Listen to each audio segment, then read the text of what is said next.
Height केते अछि? Height अछि 6 फुट पूरा कंप्लीट। बापा को दिए भल पाओ ना मां को दिए भल पाओ? बाबा को तो अधिक भल पाए। Really?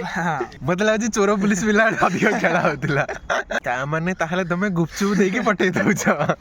धनी लोक को देखिया जे कहे तार एते गाड़ी अछि यार एते अछि घर पर अछि हमर किछि नै सेटा तो देखिया देखिले किछि हबनी त निज लाइफ टाइम खराब हो निज को टेंगा मुंडरे ठेंगा तेनो जी अधिक ढेंगा हो ताको अधिक करिया पड़ियो। 18 वर्ष लाइसेंस हलानी तो? हां लाइसेंस अछि ना ना आगे गाड़ी धरियो चालान ना करते ना लाइसेंस अछि वर्षे पूरा गोटे पूरा सदमा लागि गला वाला हला अलार्म दिया होउछि हला अलार्म पूर्वुरा हम निदटा भांगी जाउछि आ गर्लफ्रेंड को इम्प्रेस करिया पे कौन रोज दवा दरकार ना टेस्टी खाइबा दवा दरकार ना गिफ्ट्स दवा दरकार ना आउ कोन एक्चुअली रहउछि? तो आज हमर कॉमन मैन स्टोरी रे आउ जने भाई अछंती हैंडसम डायनामिक चुट्टी पूरा स्टाइलिश चुट्टी एंड पर्सनालिटी आउटस्टैंडिंग तांको सहित कथा होउतिली एंड कथा हला परे जानि पाइल जे तांको ड्रीम पे से कोन कोन एफर्ट दउचंती एंड बहुत सैक्रिफाइस सहित एंड फुल डे पूरा बिजी स्केड्यूल तांकर। चलंतु तांको सहित कथा आ तांको ड्रीम कोन अछि पचारि बुझिबा आ तांको लाइफ विषय जानिबा। चलंतु भाई आपण आग इंट्रोडक्शन टा दे दियंतु तापर हम गोटे गोटे शिफ्ट करिया। मो ना होछि सत्यरंजन दास मते एज मात्र 18 वर्ष आउ आम घर होछि एठी पात्रपड़ा एठी रहउछु सेतिके आ पाठ पढ़ा पढ़ी चलछि आ ओके तो मु वीडियो आगो को नबा पूर्वरु मु आग दर्शक मानु कहे पे चाहूची भाईकर पर्सनालिटी देखि कि को थरे गले भल लागि आपण निजे कोंतु काइना गेटअप जेमिति अछि आई थिंक आपण गेस कर दे पारिबे तांकर ड्रीम कोन थिबो हमें कहिबु निहाती बट आपण गेस करके निहाती कमेंट करके जणेबे जे आपण गेस करि पारले कि नै। ठीक अछि वर्तमान मु आपण को सीधा स्विच करे पे चाहूची आपण लाइफ रो ड्रीम कोन अछि? लाइफ रो ड्रीम अछि ओडिसा पुलिस रे जीवार। ओडिसा पुलिस रे जीवा माने काहे कि माने ओडिसा पुलिस ही चूज करला बा पुलिस माने हाइट भल अछि बोली कि ना कोन रीजन? हाइट रे कथा नै हम ओटा माने ओटा भल लागे आ माने जोट ओटे देखियो पुलिस माने देखले ओटे माने समस्त रेस्पेक्ट देखिया को मिले आउ जे किछि भलो जिंस सुनिया को भी मिले तापर घरे भी टिके फैमिली भी कहले जे तू डिफेंस लाइन में पक्का जे तोर हाइट अछि हेल्थ भी अछि टिके भलो आउ डिफेंस लाइन में पक्का तोर हेई जाय पार कहले घरे करे पूर्वरु आमे टिके एफर्ट दउछु आ ओके चली छ। हाइट केते अछि? हाइट अछि 6 फुट पूरा कंप्लीट 6 फुट माने हिसाब कर दियंतु माने खाली रनिंग टा क्लियर कर देले ऑलरेडी हे जिवो आ एते किछि टेंशन नै खाली रिटर्न टा।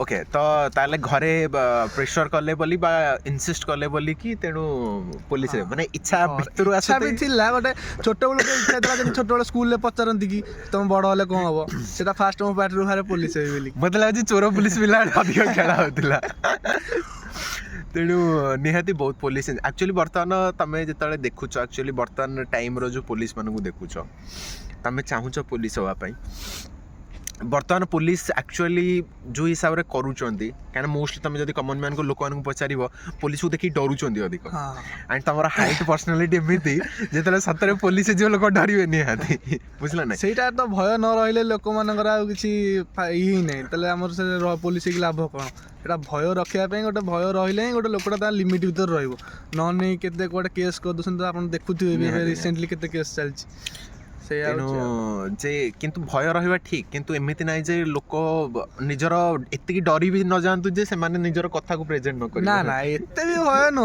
माने ताको मन भीतर जे भय हम कोन कर परिबो तो तुमको कौन लगुच माने एक्चुअली तांको डरटा को बा तम सहित के फ्रेंडली हवा पे तमे कोन करि परिबो एक्स्ट्रा किछि फ्रेंडली मिसिले एक्चुअली भलो आमे तांको तो भलसे कथा तले से जानि परिबो ना के भलो माने अछंती कि रूडली कथा ले कोन से जानि जेबे कि रागी पुलिस वाला कि हम किछि कहिबेनी डायरेक्ट से लुचै कि रखिबे तापरे तांको पार्टी किछि वचन ही मारिबोनी आउ फ्रेंडली मिसिले सब हबो नै एबे जेमती स्माइल करूछ जदी सेतळे स्माइल करियो आ किछि असुविधा नै। ओके तो बर्तमान माने ड्रीम थे गला आपनकर जे ये करिया पे माने अचीव करिया पे पुलिस रे जिया पे ता सहित बर्तमान पढ़ा काने 18 वर्ष होइछि बर्तमान पढ़ा कोन चलछि? पढ़ा चलछि ग्रेजुएशन एबे चलछि बीए करछि। ओके ग्रेजुएशन बीए माने को ईयर एटा? ओटा सेकंड ईयर अछि। ऑनर्स पेपर अछि हिस्ट्री हमर हिस्ट्री ऑनर्स अछि तो ताले सांग माने जो माने सब थिबे कॉलेज रे पढ़थि सब देखिबे। ओके तो बर्तमान पढ़ा पढ़ी चलीछि ता बादे प्रिपरेशन होछि ता आउ कोन करा होछि ता सहित आउ हमर तो कंप्यूटर क्लास ओटे करछि ओएसीटी कोर्स करछि आउ हमर पीजीडीसीए करछि। ओके तापरे हमर ओटे पार्ट टाइम जॉब करछि आउ एटा समय केतळ होछि? ରାତିରେ ଦିଆହଉଛି ସମୟ ଆଉ। ମାନେ ପଢ଼ା ହେଉଛି ସକାଳୁ ଆସିକି ରନିଂ ହେବ ପଢ଼ାଯିବ ତାପରେ PGDCA କମ୍ପ୍ୟୁଟର କୋର୍ସ କରାଯିବ ତାପରେ ପାର୍ଟ ଟାଇମ୍ ଜବ୍ କରାଯିବ ସମୟ କେତେବେଳେ ହେଉଛି ସମୟ ଦବାକୁ ପଡୁଛି ଆଉ କଣ କରିବା। ନାଇଁ ବହୁତ ବଢ଼ିଆ ଜିନିଷ କାହିଁକିନା ଯେଉଁ ପାର୍ଟ ଟାଇମ୍ ଜବ୍ କରୁଛ ମାନେ ଆକ୍ଚୁଆଲି ତାର ଟାଇମ୍ କେତେବେଳକୁ ବାହାରୁଛି କେତେବେଳେ କ'ଣ କରୁଛ ଟାଇମ୍ ମୋର ସେଇ 8ଟାରେ ମୁଁ ଯାଉଛି 8ଟାରେ ଯାଇକି ଆସୁଛି ସେଇ 11:30 ଭିତରେ ମାନେ ରାତି 8ଟା ବେଳକୁ ଯାଉଛ ହଁ ରାତି 8ଟାରୁ 11:30 ମାନେ ରାତି 8ରେ ଯାଉଛ ରାତି 11:30ରେ ରିଟର୍ନ କରୁଛ ତାହେଲେ ରିଟର୍ନ କଲା ପରେ ଖିଆ ପିଆ ଖାଇକି ତାପରେ ଆମର ଯୋଉ ଡାଏଟ୍ ଫାଇଟ୍ ଯୋଉ ଯାହା ବତରା ବତରି କରିବା କଥା ବତରା ବତରି କରିକି ଶୋଉଛୁ ଆମେ ଆଉ। ମାନେ ନିଜ କାମ ସବୁ ନିଜେ କାହା ଉପରେ ଡିପେଣ୍ଡେଣ୍ଟ ନାହିଁ କି ତାପରେ- ବୋଉଙ୍କ ଉପରେ କହିବା ନାହିଁ ବହୁତ ବତରେ ଦେ ନାହିଁ ତାପରେ ପେନ୍ ହୁଏ ଗୋଡ଼ ହେରିକା ପେନ୍ ହୁଏ ତେଲ ପୁରା ମାଲିସ୍ ଘଷା ଘଷି ଫାଲିସ୍ ହେଇକି କରିକି। ପୁରା ହଁ ସେଟା ତ ନିହାତି ଦରକାର ସେଇଟା ନହେଲେ ତ ହବନି। ଇନିशिয়ালি ଯଦି ତମେ ରନିଂ କରୁଛ ବୋଲେ ବା ପେନ୍ ହବାଟା ହବ ହଁ। କନଫର୍ମ ହବ କାରଣ ମୁଁ ନିଜେ କରିଛି ନା ଜାଣିଛି এটা ସିନ୍ ପେନ୍ ଯୋଉଭଳିଆ ହବ ସହି ହବନି ସହି ହବନି ଅସହନୀୟ। ତେଣୁ ମାନେ ରାତିରେ ଆସିବ ବୋତରା ବୋତରି କରିଦେବ ତାପରେ ହଁ। ଶୋଇକି ସକାଳୁ ପୁଣି ଶୋଇକି ଉଠିକି ପୁଣି ସକାଳୁ- ସକାଳ କେତେବେଳକୁ ଉଠା ହଉଛି ସକାଳ ସେଇ 5:30 ସକାଳ ଏବେ ଶୀତ ଅଧିକ ପଡୁଛି 5:30 ଭିତରେ ଉଠିବାକୁ ପଡୁଛି। ମାନେ ଆଲାରାମ ଦେବାକୁ ପଡୁଛି ନା ଏମିତି ନିଦ ଭାଙ୍ଗି ଯାଉଛି ଆଲାରାମ ଦିଆ ହଉଛି ହେଲେ ଆଲାରାମ ପୂର୍ବରୁ ଆମ ନିଦଟା ଭାଙ୍ଗି ଯାଉଛି ଆଉ। ନିହାତି କାହିଁକିନା ଆକ୍ଚୁଆଲି ଗୋଟେ ଯେତେବେଳେ ହାବିଟ୍ରେ ପଡ଼ିଯାଏ ନା ତ ନିଦ ଅଟୋମେଟିକ୍ ଭାଙ୍ଗିଯାଏ ହଁ। ଆଣ୍ଡ ତମେ ଚାହିଁଲେ ମଧ୍ୟ ବି ତମେ ଆଉ ଶୋଇପାରିବନି ନିଦ ତା ପୂର୍ବରୁ ନିଦ ଭାଙ୍ଗିଯାଏ ମାନେ ଗୋଟେ ଆମକୁ ଉଠେଇ ଦବ ଯେ କାଲି ଏଇଟା କରିବାର ଅଛି ନିହାତି ନିହାତି ସେଇଥିପାଇଁ ଆମକୁ ନିଦ ଭାଙ୍ଗିଯାଏ ଆଉ। କାହିଁକିନା ମୁଁ ମୋ କଥା ଯଦି କହିବି ମୁଁ ଆଜି 3ଟାରେ ଆଲାର୍ମ ଦେଇଥିଲି କିନ୍ତୁ 2:45 ମୋ ନିଦ ଭାଙ୍ଗିଗଲା ଏତେ ଜଲ୍ଦି ଉଠୁଛ? ଜଲ୍ଦି ଶୋଇପଡୁଛି ନା ସେଇଆ ତାହେଲେ ଚଳିବ। ନାଇଁ ମୁଁ ଜଲ୍ଦି ଶୋଇପଡୁଛି ହଁ। ଆକ୍ଚୁଆଲି କାହିଁକିନା ମୋର 12ଟା ଯାଏଁ ଯାଉନି ମୁଁ ଜଲ୍ଦି ଯେହେତୁ ଶୋଇପଡୁଛି ତେଣୁ ଜଲ୍ଦି ଉଠି ପଡୁଛି ତେଣୁ ସେୟା ହେଉଛି କଥା ତ ବର୍ତ୍ତମାନ ହଁ ଯେଉଁ ଆପଣ ଯେଉଁ ପାର୍ଟ ଟାଇମ୍ ଜବ୍ କରୁଛନ୍ତି କେତେ ମାନେ 8ଟାରୁ ଯାଉଛନ୍ତି 11ଟାରେ କାମ ମାନେ 3 ଘଣ୍ଟା ପାର୍ଟ ଟାଇମ୍ 3 ଘଣ୍ଟା କେତେ କ'ଣ ଦଉଛନ୍ତି 12-13 ହଜାର ଭଳିଆ ମିଳୁଛି ଆଉ। 3 ଘଣ୍ଟାରେ 12-13 ହଜାର ଦଉଛନ୍ତି ହଁ। ତାହେଲେ କୋଉ ଲୋକେସନ୍ ଆକ୍ଚୁଆଲି କରୁଛନ୍ତି ଲୋକେସନ ହଉଛି ଲେମନ ଟ୍ରି ପଟିଆ। ପଟିଆରେ କରାହେଉଛି ଓକେ ଠିକ୍ ଅଛି ମାନେ ବାଇକ୍ ନିଜେ କରିକି ଆସୁଛି 18 ବର୍ଷ ଲାଇସେନ୍ସ ହେଲାଣି ତ ହଁ ଲାଇସେନ୍ସ ଅଛି। ନାଇଁ ଆଗ ଗାଡ଼ି ଧରିବ ଚାଲାଣ ନା କାଟିବ ଲାଇସେନ୍ସ ଅଛି। ଲାଇସେନ୍ସ ଅଛି ଯାଅ ଭଲ କଥା ତେଣୁ ତାହେଲେ ପାଠ ପଢ଼ା ହେଉଛି ଜବ୍ ବି କରାହେଉଛି ନିଜ ଖର୍ଚ୍ଚ ମାନେ ନିଜ ଖର୍ଚ୍ଚଟା ଉଠି ଯାଉଛି ମାନେ ପକେଟ୍ ଖର୍ଚ୍ଚ ଉଠି ଯାଉଛି ନିଜ ଆଉ। ଖର୍ଚ୍ଚ ଉଠି ଯାଉଛି କଲେଜ ଖର୍ଚ୍ଚ ବି ଉଠି ଯାଉଛି ଘରେ କିଛି ଦିଆହେଉଛି ଘରେ ବି କିଛି ଦିଆଯାଉଛି ଆଉ। ଓକେ ତାହେଲେ ବାପା କ'ଣ କରନ୍ତି ଆକ୍ଚୁଆଲି ବାବା ଆମର ଅଛନ୍ତି ଟାଟା ମୋଟର ସୋରୁମରେ ଅଛନ୍ତି ଆମର। ଏଠି ଯେଉଁ ଟାଟା ମୋଟର୍ସ ଅଛି ହଁ ପାତ୍ରପଡ଼ାରେ ଏଠି Okay. ଯୋଉ ଅଛି ଆମର। ସୋରୁମ୍ରେ ଅଛନ୍ତି ତାହେଲେ ମଦର ହାଉସ୍ ୱାଇଫ୍ ଆଉ ହଁ ଗୋଟେ ମାନେ ପୁଅ ନା ନାଇଁ ଭାଇ ନାଇଁ ଭଉଣୀ 2 ଭାଇ ଗୋଟେ ଭଉଣୀ। 2 ଭାଇ ଗୋଟେ ତମେ ସାନ ମଝିଆ ମୁଁ।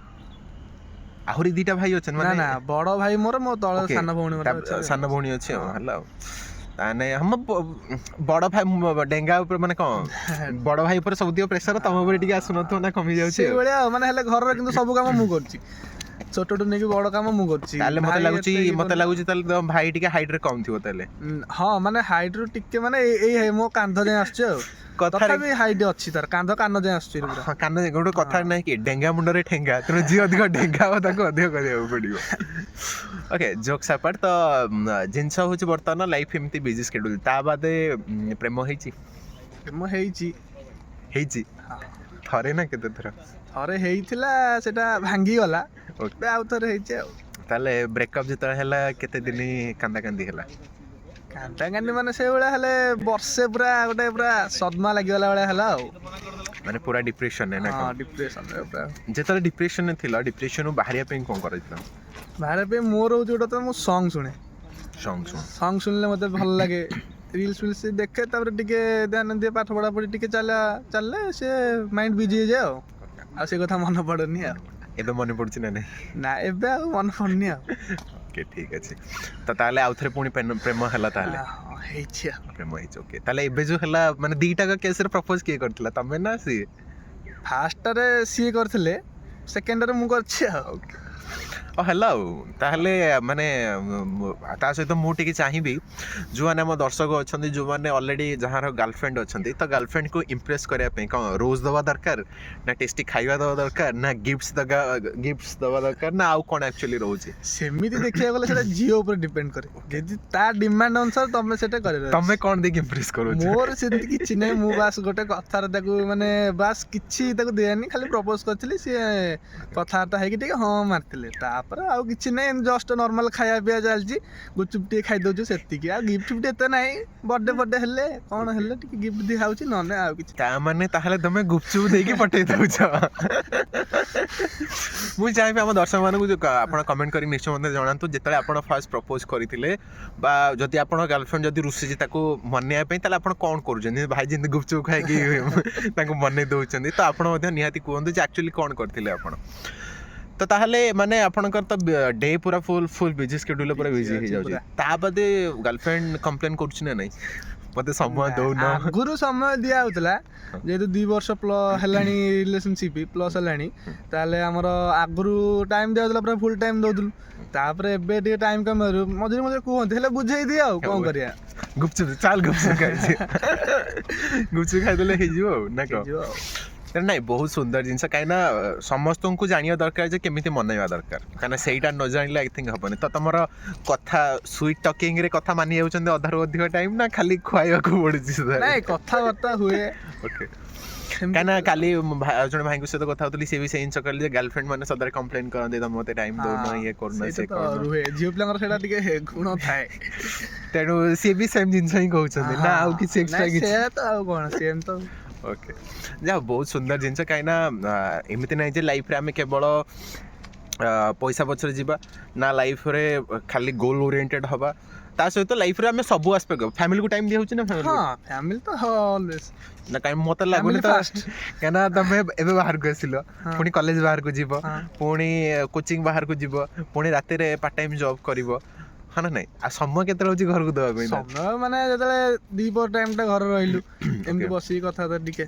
କିଏ ବାପାଙ୍କୁ ଅଧିକ ଭଲ ପାଅ ନା ମାଆଙ୍କୁ ଅଧିକ ଭଲ ପାଅ? ବାବାଙ୍କୁ ତ ଅଧିକ ଭଲ ପାଏ, ବାବାଙ୍କୁ ଅଧିକ ଭଲ ପାଏ, ହେଲେ ଟାଇମ୍ ଦେଇ ହୁଏନି ଆଉ, ମାନେ ବାବାଙ୍କ ଟାଇମ୍ ଅନୁସାରେ ମୋ ଟାଇମ୍ଟା ହୁଏନି। ଜେନେରାଲି ପୁଅମାନଙ୍କର ମାଆଙ୍କୁ ଅଧିକ ଭଲ ପାଆନ୍ତି? ନାଇଁ, ମୋର ବାବାଙ୍କୁ ଅଧିକ ଭଲ ପାଏ। ଆରେ ବା, ନିହାତି, କାହିଁକିନା କାହିଁକିନା ଇନ୍ ଜେନେରାଲ ମୋଷ୍ଟଲି କାରଣ ମାଆଙ୍କ ସହିତ ବହୁତ ପୁଅ ମାନେ ଆଟାଚ୍ ଥାଆନ୍ତି ଅଧିକ, ବାପାଙ୍କୁ ଏତେ ଭଲ ପାଇବା କାହିଁ କାରଣ? କାହିଁକିନା ତାଙ୍କ ଷ୍ଟ୍ରଗଲ୍ ଲାଇଫ୍ ମୁଁ ଦେଖିଛି, ମୋ ନିଜ ଆଖିରେ ଦେଖିକି ମୁଁ ମାନେ ନିଜକୁ ପୁଣି ଏତେ ରେଡ଼ି କରୁଛି, ମାନେ ଚାହେଁକି ଯେମିତି ଆମ ଫ୍ୟୁଚର୍ଟା ବି ସେମିତି ନ ହଉ, ମାନେ କିଛି ମାନେ ଆମ ଫ୍ୟୁଚର୍ଟା ଟିକେ ଭଲସେ ରହୁ। ତ ବାବାଙ୍କ ଷ୍ଟ୍ରଗଲ୍ ଦେଖିଛି, ସବୁ ଦେଖିକି ବାବା ବି ମୋତେ ବହୁତ ଭଲ ପାଆନ୍ତି, ଛୋଟବେଳେ ମୋ ପାଇଁ ମୁଁ ଯାହା କହିବି ମୋ ପାଇଁ କରନ୍ତି, ସବୁ କରନ୍ତି, ସେଥିପାଇଁ ବାବା ମୋତେ ଭଲ ଲାଗନ୍ତି ଆଉ। ତ ମୁଁ ଖାସ୍ କରିକି ଏଇ ପଏଣ୍ଟରେ ଗୋଟେ ଜିନିଷ ଆଡ଼୍ କରିବା ପାଇଁ ଚାହୁଁଛି, ଯେଉଁମାନେ ଦେଖୁଛନ୍ତି ଆକ୍ଚୁଆଲି କେବଳ ଝିଅ ନୁହଁ, ମାନେ ସପୋଜ୍ ଯଦି ଆପଣ ଝିଅ କିଏ ଦେଖୁଛନ୍ତି, ଟ୍ରାଏ କରନ୍ତୁ ଯିଏ ଯେଉଁ ପିଲା ନିଜ ଫାଦରଙ୍କୁ ପ୍ୟାରେଣ୍ଟସ୍କୁ ରେସ୍ପେକ୍ଟ କରୁଛି, ଭଲ ପାଉଛି, ଆଣ୍ଡ ସେ ଆକ୍ଚୁଆଲି ଲାଇଫ୍ଟା କ'ଣ ଜାଣିଛି, ଆଣ୍ଡ ଯିଏ ନିଜ ପ୍ୟାରେଣ୍ଟସ୍ଙ୍କର ହେଇପାରିଲାନି, ସେ ତମର ବି କେବେ ହେଇପାରିବନି, ଯେ ପ୍ୟାରେଣ୍ଟସ୍ଙ୍କର ହେଲା ସେ ଆପଣଙ୍କର ସଦାବେଳେ ପାଇଁ ରହିବ। ଫ୍ରି ଆଡ଼ଭାଇସ୍, ଯଦି ଇଚ୍ଛା ହେଲା ରଖିବ, ନହେଲେ ଯିବାକୁ ଦେବ, କିଛି ସେମିତି ନାହିଁ। ତେଣୁ ଯାହା ବହୁତ ସୁନ୍ଦର ଜିନିଷ, ଯାହା ଫାଦରଙ୍କୁ ଭଲ ପାଉଛ, କାହିଁକିନା ପ୍ୟାରେଣ୍ଟସ୍ ବହୁତ ସାକ୍ରିଫାଇସ୍ ଆକ୍ଚୁଆଲି କରନ୍ତି, ଯେଉଁଟାକି ଆମେ ଯେତେବେଳେ ନିଜେ ପ୍ୟାରେଣ୍ଟସ୍ ହୁଏ ଆମେ ଆକ୍ଚୁଆଲି ତାପରେ ରିୟଲାଇଜ୍ କରିପାରିବା ଯେ ହଁ ଫାଦର ଆକ୍ଚୁଆଲି ସାକ୍ରିଫାଇସ୍ କ'ଣ କରନ୍ତି। କିନ୍ତୁ ତୁମେ ଏଇ ଏଜ୍ରେ ବୁଝିଗଲାଣି, 18 ବର୍ଷରେ ମ୍ୟାଚୁରିଟି ଲେଭେଲ୍ ବହୁତ ହାଇ ଅଛି ଅଲରେଡ଼ି, ଯାହା ବହୁତ ସୁନ୍ଦର ଜିନିଷ। ଆଉ କ'ଣ ଅଛି ଆମ ଦର୍ଶକମାନଙ୍କୁ କିଛି କହିବା ପାଇଁ? ଆଉ କ'ଣ, ଆଉ ସବୁ ନର୍ମାଲ ସେମିତି ଚାଲିଛି। ତାପରେ ଏବେ ଆମର ଆକାଡେମୀରେ ଗୋଟେ ଜଏନ୍ ହେବାର ଅଛି, କାଶୀପୁର ଗୋଟେ ଆକାଡେମୀ ଅଛି, ଏବେ କମ୍ପ୍ୟୁଟର କୋର୍ସଟା ସରିଯିବ ଏବେ, ଆଉ 15 ଦିନ ମାସେ ଭିତରେ ସରିଗଲା ପରେ ସେ ଆକାଡେମୀରେ ଜଏନ୍ କରିବି ଆଉ। ମାନେ କ'ଣ ପୋଲିସ ପାଇଁ ଆକାଡେମୀରେ ଜଏନ୍ କରିବି? ଆକାଡେମୀ ଗୋଟେ ଅଛି ଆମର ଏଇଠି, ଟ୍ରେନିଂ ଦିଆଯାଉଛି, ଆଉ ଆମର ରିଟେନ୍ ପାଇଁ ବି ପ୍ରାକ୍ଟିସ୍ କରାଯାଉଛି, ସବୁ କରାଯାଉଛି। ତ ସେଇଠି ହେଇଗଲା ପରେ ତାପରେ ଯେମିତି ଆମେ ପୋଲିସ ହିସାବରେ ଦେଖିବୁ ଯେମିତି ଆଉ, ନା କ'ଣ? ନିହାତି ଯଦି ସିଆଡ଼େ ଗଲ ହେରି ତାହେଲେ ତ ଏପଟେ ସବୁ ପାର୍ଟ ଟାଇମ୍ ଜବ୍ ସବୁ ବନ୍ଦ ହେଇଯିବ? ନା ନା, କିଛି ଟାଇମ୍ ପୁରା ଠିକ୍ ଠାକ୍ ଅଛି, ମାନେ ମୋ ଟାଇମ୍ ଅନୁସାରେ ଅଛି। ସକାଳ ଯିବାକୁ ପଡ଼ିବ ରନିଂ ପାଇଁ, ସେଇଠିକି ଯିବାକୁ ପଡ଼ିବ, ତାଙ୍କର ସେଇଠି ଗ୍ରାଉଣ୍ଡ ଅଛି, ସେଇଠିକି ଯିବାକୁ ପଡ଼ିବ। ଆଉ ଆମର ପାଠ ମାନେ ଯେଉଁଟା ରିଟିନ୍ ପାଇଁ ପ୍ରାକ୍ଟିସ୍ କରିବେ, ସେଇଟା ଆମର ଅଛି, ଆମର 10ଟାରୁ 11ଟା 12ଟା ପର୍ଯ୍ୟନ୍ତ ଗୋଟେ ଅଛି, ଆଉ ଗୋଟେ ଅଛି 4ଟାରୁ 6ଟା, ଯେଉଁଟାକି ମୁଁ 4ଟାରୁ 6ଟା ଚୁଜ୍ କରିଛି, କାହିଁକିନା ମୁଁ କଲେଜ ଯାଉଛି 10ଟା ବେଳେ, କଲେଜ ଯିବା ବେଳେ ତ ଆଉ ବନ୍ଦ କରିହେବନି ନା, ତାପରେ ମୁଁ ଯିବି ଆଉ 4ଟାରୁ 6ଟା ଆଉ। ନିହାତି, କାହିଁକିନା କଲେଜ ବନ୍ଦ କଲେ ଗାର୍ଲଫ୍ରେଣ୍ଡ ସିଆଡ଼ୁ ଟେନସନ୍ ନେଇଥିବ ଆହୁରି। ନାଇଁ କିଛି ନାହିଁ, ସବୁ ଜିନିଷକୁ ତୁମେ ବାଲାନ୍ସ କରିକି ଚାଲିପାରୁଛ, କାହିଁକିନା ଯେଉଁ ଲୋକ ବାଲାନ୍ସ କରିକି ଚାଲିପାରେ ଲାଇଫ୍ ସ୍ମୁଥଲି ଚାଲେ, ଯଦି ଇମ୍ବାଲାନ୍ସ ହେଇଗଲା ତାହେଲେ ସରିଗଲା କଥା, ନା କ'ଣ? ଗୋଟେ କଥା ମନରେ ରଖିବନି ଯେ ମାନେ ମୋ ଲାଇଫ୍ରେ ଏମିତି ହେଉଛି କି ତା ଲାଇଫ୍ରେ ଏତେ ଭଲ ହେଉଛି, ଆଉ ମୁଁ କାହିଁ ଏମିତି ଖଟୁଛି, ମୁଁ କାହିଁ ଏମିତି ମୋ ଲାଇଫ୍ରେ କାହିଁ ଏମିତି ହେଉଛି। ଯେଉଁଟା ଯାହାକୁ ଭଗବାନ ଯାହା ଦେଇଛନ୍ତି ସେଇଟା କରିବାକୁ ତ ପଡ଼ିବ ବାଧ୍ୟ। ଆଉ ଆମେ ଯଦି ଦେଖିବା ଗୋଟେ ଧନୀ ଲୋକକୁ ଦେଖିବା ଯେ କହିବା ତାର ଏତେ ଗାଡ଼ି ଅଛି, ୟାର ଏତେ ଅଛି, ଘର ଫର ଅଛି, ଆମର କିଛି ନାହିଁ, ସେଇଟା ତ ଦେଖିଲେ କିଛି ହବନି, ତାପରେ ନିଜ ଲାଇଫ୍ଟା ହିଁ ଖରାପ ହେବ। ନିଜକୁ ଯେତିକି ଭଗବାନ ଦେଇଛନ୍ତି ସେତିକିରେ ଖୁସିରେ ରହିବା ଦରକାର। ଏତିକିରେ ଖୁସି ରହିଲେ ନିଜ ଲାଇଫଟା ବି ଖୁସିରେ ଯିବ ଆଉ ନିହାତି କମ୍ପେୟାର ଯେତେ ଅଧିକ କରିବ ତମକୁ ଦୁଃଖ ହିଁ ମିଳିବ ସିନା ଆଉ କିଛି ନାହିଁ କିଛି ନାହିଁ ମାନେ 18 ବର୍ଷ ଏଜରେ ମ୍ୟାଚୁରିଟି ଲେଭେଲ ପୁରା ବହୁତ ବହୁତ ବଢ଼ିଆ ଅଛି ଆକ୍ଚୁଆଲି କାହିଁକିନା ଇନ୍ ଜେନେରାଲି ଦେଖିବାକୁ ମିଳେନି କିନ୍ତୁ ଷ୍ଟିଲ୍ ମ୍ୟାଚୁରିଟି ବହୁତ ମାନେ ଆଇ ରିଏଲି ଆପ୍ରିସିଏଟ୍ ମାନେ ବହୁତ ସୁନ୍ଦର ଜିନିଷ ଆକ୍ଚୁଆଲି ତ ଦର୍ଶକମାନଙ୍କୁ ନିହାତି କହିବି ଭାଇ ଯେମିତି ଲାଇଫରେ ଡ୍ରିମ୍ ପାଇବା ସହିତ ସବୁ ଜିନିଷକୁ ବାଲାନ୍ସ କରିକି ଚାଲୁଛନ୍ତି ଆପଣ ମଧ୍ୟ ଟ୍ରାଏ କରନ୍ତୁ ଚେଷ୍ଟା କଲେ ସବୁ ଜିନିଷ ହେଇଯିବ କାହିଁକିନା ଜାକିର ଖାଁ କହିଥିଲେ ନା କୋशिश करके देखो हो जाएगा मैंने करके देखा है भाई ଆପଣଙ୍କ ସହିତ କଥା ହେଇକି ବହୁତ ସୁନ୍ଦର ଲାଗିଲା ଆଉ କିଛି ଆଡ଼ଭାଇସ୍ ଦେବା ପାଇଁ କିଛି ସଜେସନ୍ ଦେବା ପାଇଁ ଆମ ୟୁଥ୍ ମାନଙ୍କୁ ବା ଯେଉଁମାନେ ଲଭର୍ସ ଅଛନ୍ତି ବା ଯେଉଁମାନେ ପୋଲିସ ପାଇଁ ପ୍ରିପାରେସନ୍ କରୁଛନ୍ତି କିଛି କହିବା ପାଇଁ ଚାହୁଁଛନ୍ତି ଗୋଟେ ଆଡଭାଇସ୍ ହେଉଛି ନିଜ ଡ୍ରିମ୍କୁ ଆଚିଭ୍ କରିବା ପାଇଁ ସବୁ କିଛି କର ଯାହା ତମ ମାନେ ଯେତିକି ତମେ କରିପାର ତାଠୁ ଅଧିକ କର ତାପରେ ଦେଖିବ ଡ୍ରିମ୍ ତମର ଅଟୋମେଟିକ୍ ତମର ଆଚିଭ୍ ହେବ ନିହାତି ଏଇ ଆଡ଼ଭାଇସ୍ଟା ମୋତେ ମୁଁ ରଖିଲି ନିହାତି ମୁଁ କରିବି ମୋ ଡ୍ରିମ୍କୁ ଫୁଲଫିଲ୍ କରିବା ପାଇଁ କିଛି ବି ହେଇଯାଉ ନା କରିବି ନିହାତି କରିବି ମୋତେ ରିଜେକ୍ସନ୍ ମିଳୁ ପଛେ ଲୋକମାନଙ୍କୁ କହିଲା ପରେ ଲୋକମାନେ ମନା କଲେ ମଧ୍ୟ ବି ମୁଁ ଟ୍ରାଏ କରିବି କାହିଁକିନା ଆଜି ନହେଲେ କାଲି ସକ୍ସେସ୍ ନିହାତି ମିଳିବ ଯାହା ହେଇଯାଉ ରିଜେକ୍ସନ୍ ମିଳିଲା ଆଉ କ'ଣ ଓକେ ଠିକ୍ ଅଛି ଭାଇ ଆପଣଙ୍କ ସହିତ କଥା ହେଇ ବହୁତ ସୁନ୍ଦର ଲାଗିଲା ଆଣ୍ଡ ଆଶା କରୁଛି ଆପଣଙ୍କୁ ମଧ୍ୟ ଭଲ ଲାଗୁଥିବ ଆଣ୍ଡ ଯେଉଁ ଜିନିଷ କମେଣ୍ଟ କରିବା ପାଇଁ କହିଲେ ଆପଣ କମେଣ୍ଟ କରିକି ନିହାତି କୁହନ୍ତୁ ଆଉ ଆପଣଙ୍କ ସହିତ ଭେଟ ହେବ ଆଗାମୀ ଏକ ଅଧ୍ୟାୟରେ ଆଉ ଗୋଟେ କମନ୍ ମ୍ୟାନ୍ ଷ୍ଟୋରିରେ ଆଉ ଜଣଙ୍କ ସହିତ ବାଏ ବାଏ ନମସ୍କାର